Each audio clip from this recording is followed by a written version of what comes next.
ప్రభుత్వ భూమిని కాపాడడం ధర్మమే కావచ్చు, కానీ ఆ ప్రక్రియలో బలైపోతోందెవరు? అక్రమ నిర్మాణాలను నేలమట్టం చేయడం చట్టబద్ధమే కావచ్చు, కానీ ఆ శిథిలాల కింద నలిగిపోతోందెవరు? హైడ్రా దూకుడు సక్రమమే కావచ్చు, కానీ సర్వం కోల్పోయి నడి రోడ్డున పడుతోందెవరు? సంగారెడ్డి జిల్లా అమీన్పూర్ కూల్చివేతలతో రోడ్డున పడ్డ బాధితుల నుంచి వినిపిస్తోన్న ప్రశ్నలిది.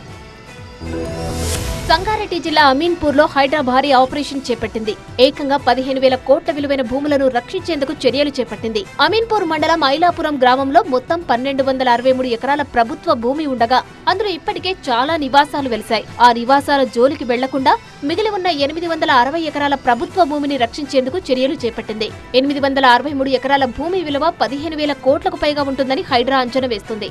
ఐలాపురం భూములపై 1998 నుంచి స్టేటస్ కో కొనసాగించాలని కోర్టు ఆదేశాలు జారీ చేసినప్పటికీ వాటిని పట్టించుకోకుండా అక్కడ నిర్మించిన ముఖిం అనే వ్యక్తికి చెందిన గెస్ట్ హౌస్ ను హైడ్రా అధికారులు నేలమట్టం చేశారు.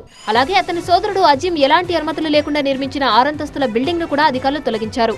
మరోవైపు సంగారెడ్డి జిల్లా ఐలాపూర్ బీరంగూడ మెయిన్ రోడ్డుపై ఉన్న షాపులను కూడా కూల్చేశారు అధికారులు. అయితే ఈ కూల్చివేతలు రూపాయి పోగేసి సొంతింటి కలను నిజం చేసుకున్న వారు అద్దెకు ఉంటున్న సామాన్యుల పాలిట శాపంగా మారాయి. మేమేం తప్పు చేశాం, అక్రమంగా బిల్డింగ్ కట్టిందెవరు, కూరుస్తున్నదెవరు, మాకెందుకు ఈ శాపం అంటూ గుండెలు బాదుకుంటున్నారు బాధితులు. అన్ని చేస్తున్నారు అన్న, ఇంత దౌర్జన్యం ఎక్కడా లేదు. పొద్దున్న 4-5 టైంకి వచ్చారు, 6 టైంకి వచ్చారు. సామాన్యంగా తీసుకునే టైం అవ్వట్లేదు సార్. ఇప్పుడు రెంట్కి ఇచ్చుకుని ఇప్పుడు ఇంట్లో ఉండే వాళ్ళు ఏం చేయాలి సార్? ఇప్పుడు పిల్లలతో ఉన్నారు, చిన్న పిల్లలు ఉన్నారు, ప్రెగ్నెన్సీలు ఉన్నారు, అందరూ ఉన్నారు సార్. బిల్డింగ్ నిర్మాణం అక్రమమే కావచ్చు, కానీ కూల్చివేసే విధానం ఇది కాదంటున్నారు మరికొందరు. ఏదైనా ఉంటే ఓనర్స్ తో ప్రభుత్వం తేల్చుకోవాలి, కానీ జనాల మీద ఇలా చేయడం అనేది కరెక్ట్ కాదు. కనీసం వస్తువులు బయటకు తీసుకునే సమయం కూడా ఇవ్వరా?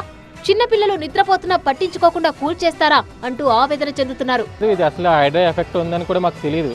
45 ఫ్లాట్స్ ఉంటుంది ఇక్కడ. 45 ఫ్లాట్స్ అందరికీ కూడా ఎటువంటి ఇంటిమేషన్ లేదు. అప్పటికప్పుడు వికెట్ చేయడం వల్ల అందరూ ఇబ్బంది పడుతున్నారు ఇప్పుడు అసలు.